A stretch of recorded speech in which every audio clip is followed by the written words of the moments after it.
இன்னைக்கு நாங்க மதுரையில இருந்து திண்டுக்கலுக்கு பக்கத்துல இருக்கக்கூடிய சிறுமலைக்கு தான் ஒன் டே ட்ரிப் மாதிரி போயிருந்தோம். பொதுவாகவே மதுரையில இருந்து திண்டுக்கல்ல இருந்து நிறைய பேர் வீக்கெண்ட் ஆனாலே ஒன் டே ட்ரிப் மாதிரி இந்த சிறுமலைக்கு அடிக்கடி போயிட்டு வராங்க. ஸோ நம்மளும் போயிட்டு சிறுமலையில அப்படி என்னதான் இருக்கு அப்படின்றத போய் பார்த்துட்டு வந்துடலாம் தான் கிளம்பியாச்சு. ஸோ சிறுமலையில என்னெல்லாம் இருக்கு, நாங்க என்னெல்லாம் பார்த்து என்ஜாய் பண்ணோம் அப்படின்றது தான் நான் முழுசா விலாகா எடுத்திருக்கேன். ஸோ நீங்களும் இந்த வீடியோவை ஃபுல்லா பார்த்தீங்க அப்படின்னா நீங்களே சிறுமலைக்கு ட்ரிப் போயிட்டு வந்த ஒரு ஃபீலிங்கை கொடுக்கும்னு நான் நம்புறேன். நம்ம கீழே இருந்து சிறுமலைக்கு மேலே போகணும் அப்படின்னா மொத்தமாக 18 ஹேர்பின் பென்ஸ், அதாவது கொண்டை ஊசி வளைவுகளை நம்ம கிராஸ் பண்ண வேண்டியதாக இருக்கும். அண்ட் கீழே இருந்து மேலே போகிறதுக்கு 20 கிலோமீட்டர் அப்படின்றதுனால நம்ம ஜஸ்ட் ஒரு 15 மினிட்ஸ்லேயே மேலே போயிடலாம். காரில் போயிட்டே இருக்கும்போது மேலே இருந்து கீழே பார்க்குறதுக்கு திண்டுக்கல் அப்புறம் பக்கத்தில் உள்ள கிராமங்களோட வியூஸ்லாம் பார்க்குறதுக்கு ரொம்பவே சூப்பராக இருந்துச்சு. அண்ட் போக போக சில்னஸும் அதிகமாயிட்டே இருந்துச்சு. நாங்கள் போயிட்டு இருக்க பாதி வழியிலேயே நிறைய பேர் அங்கங்கே ஸ்டாப் பண்ணி இந்த மாதிரி ரொம்பவே டேஞ்சரஸான இடத்துல நின்று ஃபோட்டோஸ்லாம் எடுத்துட்டு இருந்தாங்க. அவங்க ஃபோட்டோ எடுக்கிறத பார்த்தா நமக்கே பயமாக தான் இருந்தது. நாங்கள் சிறுமலைக்கு போகிறதுக்கு முன்னாடி நிறைய யூடியூப் வீடியோஸ்லாம் பார்த்துட்டு தான் போனோம். ஸோ மொத்தம் 18 கொண்டை ஊசி வளைவுகளில் 17வது ஹேர்பின் பென்ல வந்துட்டு ஒரு வியூ பாயிண்ட் இருக்குது அப்படின்ற மாதிரி சொல்லியிருந்தாங்க. ஸோ கரெக்டாக வீடியோவில் சொன்ன மாதிரியே 17வது ஹேர்பின் பென்ல அந்த வியூ பாயிண்ட்டும் இருந்தது. சரி, இங்கே இருந்து நம்ம வியூவை நல்லா பார்த்துட்டு போயிடுவோம்னு சொல்லிட்டு அங்கேயே காரை நிப்பாட்டியாச்சு.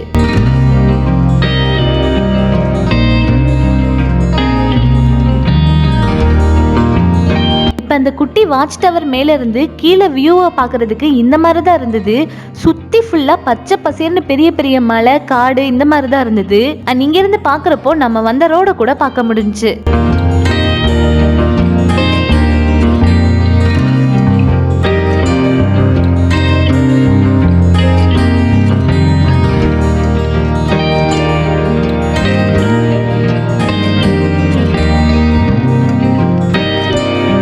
இங்கே மேலே ஏறி இந்த அழகான பசுமையான மலைகளெல்லாம் பார்த்துட்டு இருக்கப்ப நமக்கு மனசுக்கு ரொம்பவே இதமாக இருந்துச்சு. அது மட்டும் இல்லாமல் ஒரு ஃப்ரெஷ்ஷான காற்றை வந்து நம்ம சுவாசிச்சுக்கிட்டே இருக்கோம் அப்படின்ற ஒரு பியூரான ஃபீலுமே இருந்தது. கண்டிப்பாக திண்டுக்கல், மதுரை மாதிரியான சிட்டிஸில் இருக்கவங்கலாம் கொஞ்சம் சிட்டி லைஃப்ல இருந்து வீக்கெண்டில் கொஞ்சம் ரெஃப்ரெஷிங்கான காற்றை சுவாசிக்கணும் அப்படின்னா ஒரு ஒன் டே ட்ரிப் மாதிரி இங்கே கண்டிப்பாக வந்துட்டு போகலாம். இதுக்கப்புறம் அந்த வாட்ச் டவர்லேயே ஒரு ½ hour கிட்ட ஸ்பெண்ட் பண்ணிவிட்டு அங்கேயே குரூப் ஃபோட்டோஸ் அப்புறம் குட்டி குட்டி ஃபோட்டோஸ்லாம் எடுத்ததுக்கப்புறம் நாங்கள் கீழே இறங்கிட்டோம். இப்போ இங்கேருந்து கீழே இறங்கினதுக்கப்புறம் அங்கே ஒரு சின்ன கடை மாதிரி வச்சுருந்தாங்க. அந்த கடையில் அங்கேயே விளையக்கூடிய வாழைப்பழம், அப்புறம் முடவாட்டுக்கால் கிழங்கு, கரும்பு, அப்புறம் 90s கிட்ஸோட ஃபேவரட்டான சில மிட்டாய்கள்லாம் கூட இருந்துச்சு.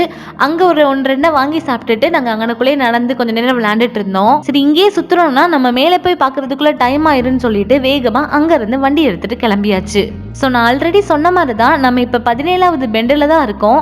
நம்ம இன்னும் ஒரு பெண்டை தாண்டி போயிட்டோம் அப்படின்னா நம்ம மேலே சிறுமலைக்கு போயிடலாம். இப்போ நம்ம 18வது பெண்டுக்கு வந்துட்டோம். வந்ததுக்கப்புறம் என்ட்ரன்ஸ்லேயே இந்த ஆர்டிஃபிஷியலான வாட்டர் ஃபால் இருக்குது. இதை நான் சொல்கிறப்பயே ஆர்டிஃபிஷியல்னு சொல்லிட்டேன். ஸோ இதில் நேச்சுரலாக தண்ணி வராது, அது போக அங்கே தேங்கி இருக்கிற தண்ணி தான் நமக்கு வாட்டர் ஃபால் மாதிரி விட்டுருக்காங்க அப்படின்னு தெரிஞ்ச உடனே எங்களுக்கு என்னமோ இங்கே குளிக்கணும் அப்படின்னு தோணலை. ஸோ அதனால நாங்கள் டைரெக்டாக மேலேயே போயிட்டோம். இப்படியே நாங்கள் போயிட்டு இருக்கப்ப ஒரு இடத்துல மட்டும் சிறுமலை புதூர்னு போர்டு போட்டு ரோடு 2 பக்கமாக பிரிஞ்சுது. எங்களுக்கு எந்த ரோட்டில் போகணுன்றதே தெரியல. இதுக்கப்புறம் அந்த ஊரில் உள்ள ஒரு அண்ணன் வந்தாங்க. அவங்க கிட்ட கேட்டோம் எங்கிட்டு போகணுன்ட்டு. அவங்க தான் சொன்னாங்க நீங்கள் ஸ்ட்ரைட்டாகவே போங்க வந்துடும் அப்படின்ற மாதிரி சொன்னாங்க. சரின்னு சொல்லிட்டு நாங்கள் இப்போ ஸ்ட்ரைட்டாக போக ஆரம்பிச்சிட்டோம். ஆனால் இந்த இடத்துல தான் ஒரு பெரிய காமெடி நடந்துருச்சு. என்ன அப்படின்னா, அவர் ஸ்ட்ரைட்டாக போக சொன்ன ஒரே காரணத்துக்காக நாங்கள் ரொம்பவே ஸ்ட்ரைட்டாக போயிட்டோம். சொல்லப்போனால் வெள்ளிமலை சிவன் கோயிலை தாண்டி ரொம்ப தூரம் போயிட்டோம். அப்போ இன்னொரு அண்ணா அந்த பக்கமா போனாங்க. அவங்க கிட்ட கேட்டோம். அவங்க சொன்னாங்க, அதோ தெரியுது பாருங்க மலை, அந்த மலை தான் சிவன் கோயில், நீங்க அங்கதான் போகணும்னு சொல்லிட்டாங்க. சரி, இப்படியே போனா ஏதாவது பாக்குறதுக்கு இருக்கான்னு கேட்டோம். அவங்க சொன்னாங்க, ஒரு கருப்பணசாமி கோயில் இருக்கு, நீங்க போய் சாமி கும்பிட்டுட்டு வரலாம் அப்படின்ற மாதிரி சொன்னாங்க. சரி, ஓகே, நம்ம இந்த பக்கம் வந்திருக்கோம் அப்படின்னா கருப்புசாமி அவரை கும்பிட வைக்கிறதுக்காக தான் நம்மளை வர வச்சிருக்காரு அப்படின்னு சொல்லிட்டு நாங்க வேகமா இறங்கி அங்க இருக்க கருப்புசாமி கோயிலையும் நல்லா வேண்டிக்கிட்டோம். உண்மையிலேயே இந்த கருப்புசாமியோட சிலை பார்க்கறதுக்கு உயிரோட்டமா இருந்த மாதிரி இருந்தது. ஸோ அங்க நின்று நாங்க எல்லாருமே சாமியை நல்லா வேண்டிக்கிட்டோம்.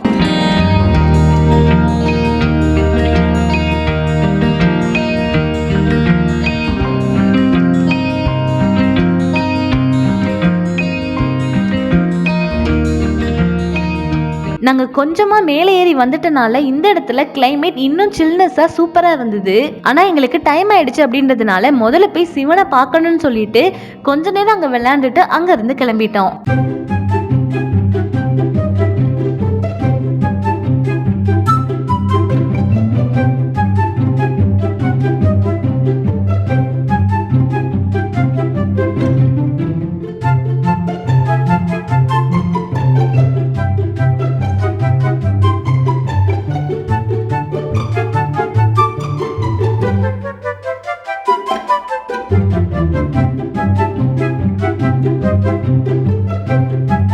இதுக்கப்புறம் நாங்க ரிட்டர்ன்ல வண்டி எடுத்துட்டு வந்துட்டு இப்ப சிவன் கோயிலுக்கு தான் போயிட்டு இருக்கோம். போற வழியிலேயே அன்னைக்கு மாட்டு பொங்கல் அப்படின்றதுனால அங்க உள்ள ஒரு கிராமத்துல நிறைய போட்டிகள்லாம் வச்சுட்டு இருந்தாங்க. இப்ப இதை கிராஸ் பண்ணி இன்னும் கொஞ்சம் உள்ள போனோம் அப்படின்னா ஒரு பெரிய பார்க்கிங் ஸ்பேஸ் இருக்கு. அங்க வண்டியை நிப்பாட்டிட்டு பார்த்தோம்னா பக்கத்துல ஒரு சித்தர் பீடம் இருக்கு. இதோட ஸ்பெஷாலிட்டி என்ன அப்படின்னா இங்க வர எல்லா மக்களுக்குமே காலையில 10 மணில இருந்து நைட்டு 10 மணி வரைக்கும் இந்த சித்தர் பீடத்துல அன்னதானம் போட்டுட்டு இருக்காங்க.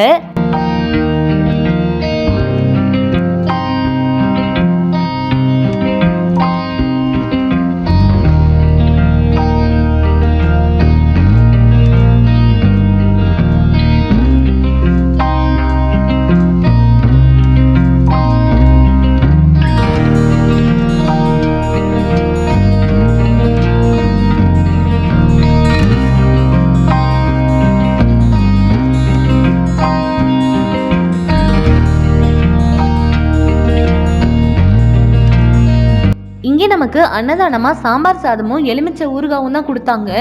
உண்மையிலேயே ரொம்பவே சூடாக இருந்தது. அந்த டைமில் பசியில் சாப்பிட்றதுக்கு ரொம்பவே டேஸ்ட்டாகவும் இருந்தது. இப்போ இங்கே சாப்பிட்டு முடிச்சுட்டு நம்ம அப்படியே ரைட் சைடு போய் நடக்க ஆரம்பித்தோம் அப்படின்னா டைரெக்டாக மேலே மலையேற ஆரம்பிச்சிடலாம். ஸோ நாங்கள் எல்லாரும் கொஞ்சம் கொஞ்சமாக மலையேற ஆரம்பிச்சிட்டோம். மலையேறின கொஞ்ச நேரத்துலேயே எனக்கெல்லாம் கால் வலிக்க ஆரம்பிச்சிருச்சு. சரி இன்னும் கொஞ்சம் தூரம் தான் போயிடலாம் அப்படின்னு சொல்லிட்டு நானும் கண்டினியூஸாக நடக்க ஆரம்பிச்சிட்டேன். கீழே இருந்து ஏறுறப்ப நாங்கள் இது ஒரு சின்ன மலையாக தான் இருக்கும், ட்ரெக்கிங் மாதிரி இருக்கும், ஈஸியாக போயிடலாம் அப்படின்னு நினச்சி தான் ஏறினோம். ஆனால் போக போக தான் தெரிஞ்சது மலை வந்து ரொம்ப ஹைட்ல இருக்கு. ரொம்ப தூரத்துல போய் தான் நம்ம சிவனை தரிசனம் பண்ணணும்ன்றதே எங்களுக்கு அப்புறம் தான் தெரிஞ்சிச்சு. இந்த மலை ஏறுறதுல இன்னொரு சேலஞ்சிங்கான விஷயம் என்ன அப்படின்னா பாதி தூரம் தான் அந்த கல் எல்லாமே படிகள் மாதிரி இருக்கு. அதுக்கப்புறம் போக போக ஃபுல்லா வெறும் பாறைகளாகவும் அப்புறம் நிறைய சின்ன சின்ன கற்கள், ஒரு கல் மேல இன்னொரு ஒரு கல் அடுக்கின மாதிரி இந்த மாதிரி தான் இருந்தது. ஸோ அதுல நடந்து போறது தான் எங்களுக்கு ரொம்பவே சேலஞ்சிங்கா இருந்துச்சு. நாங்க பாதி மலை போயிட்டு இருக்கப்பவே எனக்கெல்லாம் ரொம்பவே டயர்ட் ஆயிடுச்சு. இன்னும் எவ்வளவு தூரம் தான் இருக்குமோ, எப்படி நடக்க போறோம் அப்படின்னு சொல்லிட்டு நான் யோசிச்சுட்டே தான் மூச்சு வாங்கிக்கிட்டே போயிட்டு இருந்தேன். ஆனா கொஞ்சம் மேல போய் பார்த்தா சின்ன சின்ன குழந்தைங்க அப்புறம் வயசானவங்க கூட ரொம்பவே சாதாரணமா மேலே ஏறிட்டு இருந்தாங்க. அப்புறம் சில பேர் கீழே இறங்கி வந்துட்டு இருந்தாங்க. இதெல்லாம் பாக்குறப்ப எனக்கு என்ன தோணுச்சுன்னா பரவாயில்ல, சாமியை தரிசனம் பண்றதுக்காக இவங்கெல்லாம் கூட போறாங்க அப்படின்னா நம்மளால ஏன் முடியாது அப்படின்னு சொல்லிட்டு அங்கங்க ரெஸ்ட் எடுத்துட்டு நாங்களும் நடக்க ஆரம்பிச்சிட்டோம். இப்ப ரீசெண்டா தான் இந்த சிறுமலைக்கு நிறைய மக்கள் வந்துட்டும் போயிட்டும் இருக்காங்க. அதனால இப்பதான் இந்த சிறுமலை ரொம்பவே ஃபேமஸ் ஆயிட்டு இருக்குன்னு நினைக்கிறேன். ஏன்னா இந்த மலை ஏறுறதுக்குரிய எந்த ஒரு சேஃப்டி மெஷர்ஸுமே இல்லை. ஏன்னா நீங்க பாக்குறப்பயே தெரியும் வெறும் பாறைகளா தான் இருக்கு. அண்ட் ரெண்டு பக்கமும் வந்து நிறைய புல் அப்புறம் செடிலாம் கூட இருக்கு. லைட்டா அந்த செடியில இருந்து நம்ம ஸ்லிப்பாகி விழுந்தோம் அப்படின்னா கீழே உள்ள பள்ளத்தாக்கில் விழுக வேண்டியதான். ஸோ அந்த மாதிரி கொஞ்சம் டேஞ்சரஸாக தான் இருந்தது. பட் எங்களுக்கு என்ன அப்படின்னா சாமியை பார்க்க போகிறோம் அப்படின்ற ஒரு சந்தோஷம். இன்னொன்று என்ன அப்படின்னா இது ரொம்பவே அட்வென்ச்சரஸான ஒரு ட்ரெக்கிங்காக இருந்தது எங்களுக்கு. இந்த மாதிரி இதுக்கு முன்னாடி நான் ஒரு இடத்த பார்த்ததும் இல்லை, இந்த மாதிரி நான் மேலே ஏறினதும் இல்லை. இன்னும் இந்த சிவன் கோயில் கொஞ்சம் ஃபேமஸ் ஆக ஆரம்பிச்சிருச்சு அப்படின்னா கவர்மெண்ட் ஏதாவது ஒரு சேஃப்டி மெஷர்ஸ் எடுத்து சைடில் உள்ள இடத்துல மட்டும் கொஞ்சம் கைப்பிடி இருக்கிற மாதிரி வச்சு விட்டாங்க அப்படின்னா இன்னுமுமே சேஃப்டியாக இருக்கும். எங்கள் ஃபேமிலியில் நாங்கள் 4 பேர் கீழேருந்து மேலே ஏறி போகிறதுக்குள்ளேயே ஆல்ரெடி 4 பேர் மேலே போயிட்டாங்க. பார்த்தீங்களா, அங்கேருந்து எங்கள் அத்தை பொண்ணு டாட்டா காமிக்கிறா. அது ஜூம் பண்ணி பார்த்தா மட்டும் தான் அவன் நிற்கிறதே உங்களுக்கு தெரியும். ஸோ அந்த இடத்துல தான் சிவன் கோயில் இருக்குது. எங்களை விட்டு முன்னாடி போய் அவங்க ஃபஸ்ட்டே அங்கே போய் நின்றுட்டாங்க.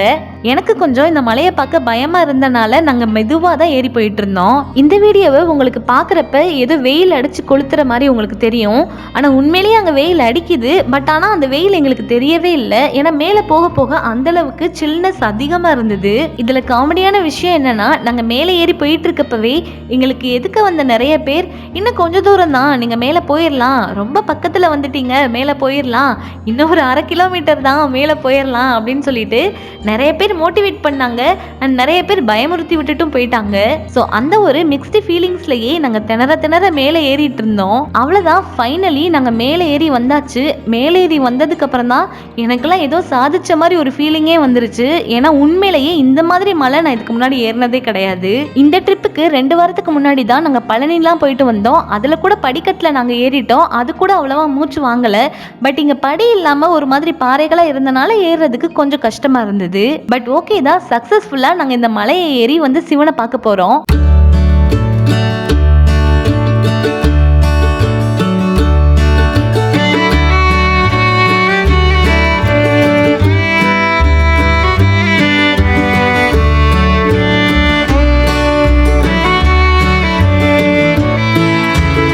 ஸோ கடைசி படி ஏறினதுக்கு அப்புறம் என்ட்ரன்ஸ்லயே விநாயகர் இருக்காரு. அண்ட் அங்கிருந்து கொஞ்சம் தள்ளி பார்த்தோம் அப்படின்னா அந்த இடத்துல முருகர் இருக்காரு. சரின்னு சொல்லிட்டு இப்போ நாங்கள் டைரக்டா முருகனை கும்பிடுறதுக்காக வந்துட்டோம். முருகனை நல்லா வேண்டிக்கிட்டு டைரக்டா இப்போ சிவனை தரிசிக்கிறதுக்காக போயிட்டு இருக்கோம்.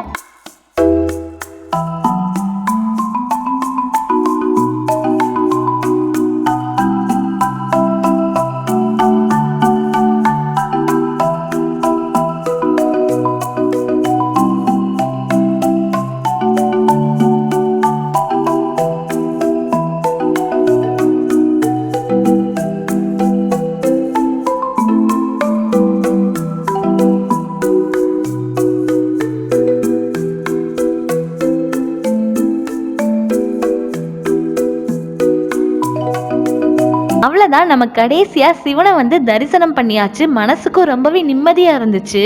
அண்ட் நம்ம வீட்டு ஆராக்குட்டிய பாத்தீங்களா, எனக்கு திருநீர் வச்சு விடுவேன்னு சொன்னாங்க. சரின்னு சொல்லிட்டு அவங்க கிட்டயும் திருநீரை வாங்கியாச்சு.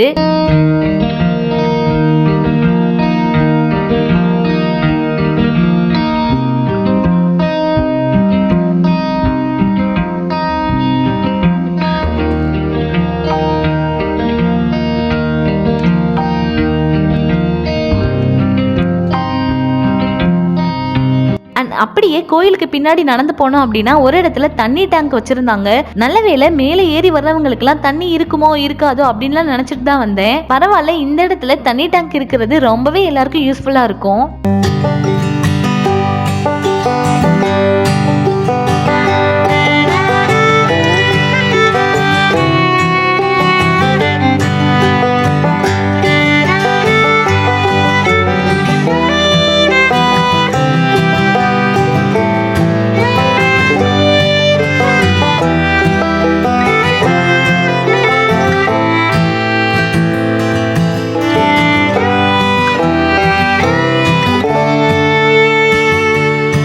சரி, சாமியை வேண்டியாச்சு, 2-3 போட்டோஸை எடுப்போம்னு சொல்லிட்டு பக்கத்துல உள்ள பாறை மேல நின்று இந்த மாதிரி குட்டி குட்டி போட்டோஸா எடுத்துக்கிட்டேன்.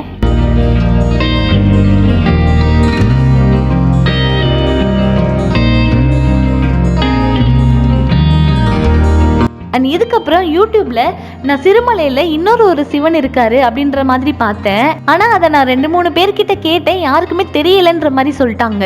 ஆனா போற வழியிலேயே ஒரு சின்ன மலை மேல மட்டும் ஒரு 2-3 பேர் ஏறிட்டும் போயிட்டு வந்துட்டு இருந்தாங்க. சரி என்னன்னு மேல போய் பார்த்தா அந்த இடத்துல ரொம்பவே கியூட்டா குட்டியா ஒரு சிவன் இருந்தாரு. பட் ஆனா நம்ம போற வழியில இருந்து இந்த சிவனை பாக்குறதுக்கு கொஞ்சம் கரடு முரடான பாறைகள்ல ஏறி வரணும். இது அவ்வளவா சேஃப்டி கிடையாது. பட் எனக்கு வீடியோல பார்த்தனால பார்க்கணும்னு ரொம்பவே ஆர்வம் ஆயிடுச்சு. அதனாலதான் இங்க வந்து வேண்டிட்டு போனேன்.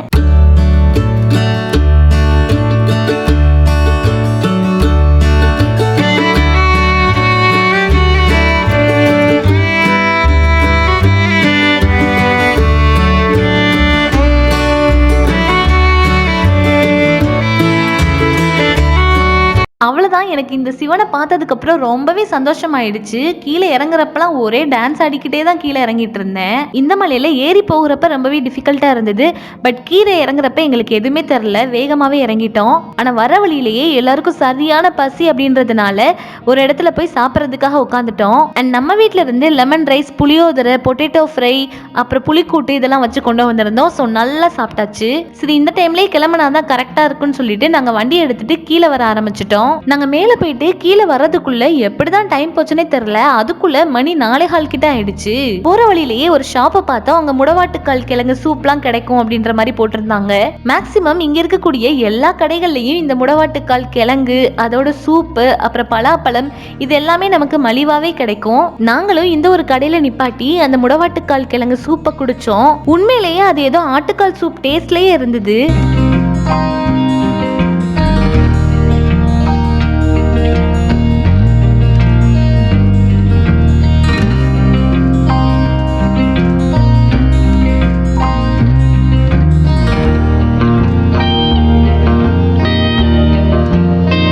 இந்த சூப் ரொம்பவே டேஸ்டா இருந்தனால நம்ம ஆராக்குட்டி கூட அதை ரசிச்சு குடிச்சிட்டு இருந்தாங்க.